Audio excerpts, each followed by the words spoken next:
जय भोजपुरी प्रणाम सब भोजपुरिया श्रोतागण के हम जीजी तिवारी जी का आलवासा करता नहीं आप लोग बहुत बढ़िया औखम जा आप लोग के बीच में एक बार फिर से लेके हाजिर बानी आप लोग के भाषा में देसी रिएक्शन जौना गाना ना ये टेलर है फिल्म के टेलर है जो उनकी पवन सिंह के टेलर कहत नहीं ऐसे आप लोग घबराई ना ट्रेलर भी कहे आवेला काहे के जनते ने कुछ लोग भाई कहल हलो तो ऐसे कहे भोजपुरी भाषा देखिए भोजपुरी भाषा के खासियत है भोजपुरी भाषा के अपन अंदाज है हिंदी बोलो तो हिंदी ना लेबे तेमे टेलरे कहल जाला अपभ्रंशता जोन बा में जरूरी बा भोजपुरी भाषा में बहुत सारा शब्द बा अब अचानक से तो माइंड में नहीं आवत लेकिन ऐसे आप लोग की बात बता देनी है कहीं जनते ने हमारा कमेंट पढ़े के मिलल है तो ऐसा बात नहीं है जब हिंदी आदमी बोले ला यार ट्रेलर ही यूज करी लेकिन एजा टेलर होला ठीक बा तो चलिए आज हमार प्यार के शादी बा जौन की पवन सिंह के नया टेलर आइल बाटे रापचिक चैनल बा भोजपुरी तो लिखल नहीं है रापचिक चैनल पे काफी कम व्यू गइल बा काहे के पवन सिंह हमारे लाते फिल्म प्रमोशन भी नहीं कइले ये फिल्म कब रिलीज हुई कब हुई थोड़ा नॉर्मल भी एवरेज भी लाग रहा बा लेकिन फिर भी टेलर रहे आप लोग के प्यार आशीर्वाद मिलत है पे ज्यादा तो सोचनी हाँ कि रिएक्शन दे दिहल जाओ आप लोग प्यार आशीर्वाद कर आप लोग खाती तो कुछ भी आदमी कर दी और सुन अच्छा लागलो बा देख चुकल बानी हम ऐसा झूठ ना बोलब जोन बात बा देख चुकल बानी देखनी है अच्छा लागल थोड़े कुछ नया में कॉन्सेप्ट बा कुछ नया चीज देखे के भी मिलल बा काफी एक दो सीन भी वायरल हो रहा पवन सिंह के टोपी लगेले बड़े लिट्टी उट्टी बेचता रे तो सब सीन बा तो कुछ मजेदार बा बाकी अब का पूरा मजा हमारो उतना याद नहीं के थोड़े बहुत जल्दीबाजी में ही देख ले बानी क्या अभी ऐसे देखनी एक आध करे लायक बा आप लोग के डिमांड तो जनते नहीं खे एक डिमांड नहीं देख ले लेकिन फिर भी हम अपना विचार से कर दिले बानी चलिए आप लोग उम्मीद बा अच्छा लगी ज्यादा से ज्यादा शेयर करब जा प्यार आशीर्वाद देम जा और चैनल को सब्सक्राइब कर जा रिएक्शन शुरू कर कैप्टन वाह मुझे यहाँ से ले चलो मुझे नहीं करनी है ये शादी प्लीज परम पिता परमेश्वर की कौन सी आवाज से आयु कुमारी गौरी अच्छा सुपुत्री सुंदर लगा श्री का शुभ विवाह 21 नवंबर दिन रविवार को तय हुआ है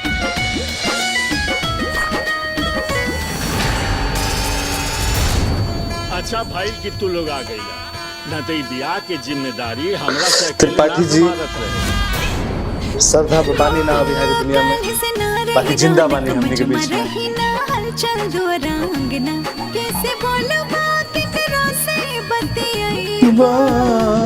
कैसे बोलो बात केकरा से बतियाई बा जी तू आईबा खाली हाथ जाईबा तोहार बहन के ब्याह बाप पैसा का रउआ जितना कहले रहनी उतना तो इंतजाम ना हो पाई हमरा धंधा में तनिक सा दिक्कत आ गई अच्छा भाई बाबूजी हमरा के एक सोना का सेट दिलवा देती ना तो अच्छा रहत हमरा के साइकिल तक ना देले दहेज में और एकरा के बुलेट गाड़ी चाचा जी भी ना बड़की दीदी के जिंदगी बर्बादे कर देले हाँ तो छोटी के जिंदगी बचा सकेला कैसे हमरा से ब्याह करा ओए देख पवन सिंह अच्छा महिमा सिंह क्या कर रहे भाई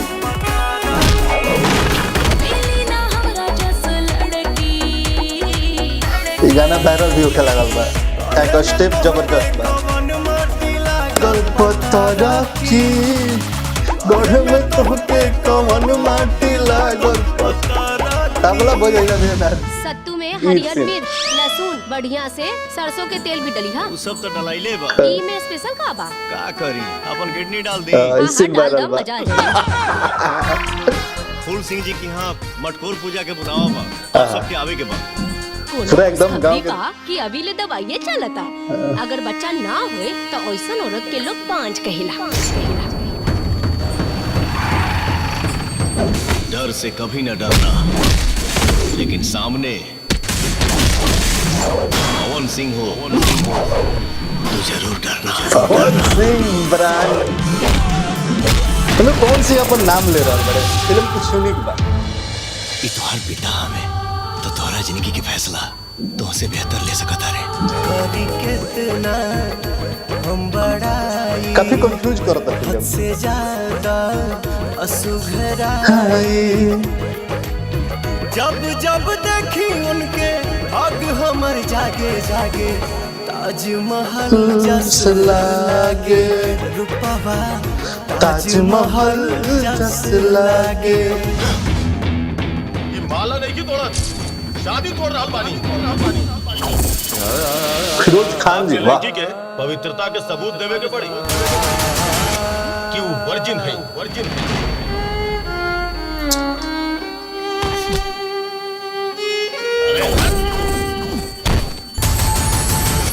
हम हाथ से अपाहिज बानी, जबान से ना, जबान से ना। का लाइन में डायलॉग हिट नहीं।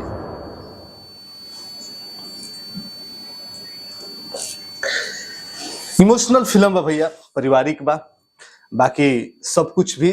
मिक्स भी लागता, अच्छा लागता। पारिवारिक फिल्म बा, देखे लायक बा, लेकिन लास्ट में जो सवाल छोड़ दिहल गइल हन उ सवाल बड़ी लाजमी बाटे।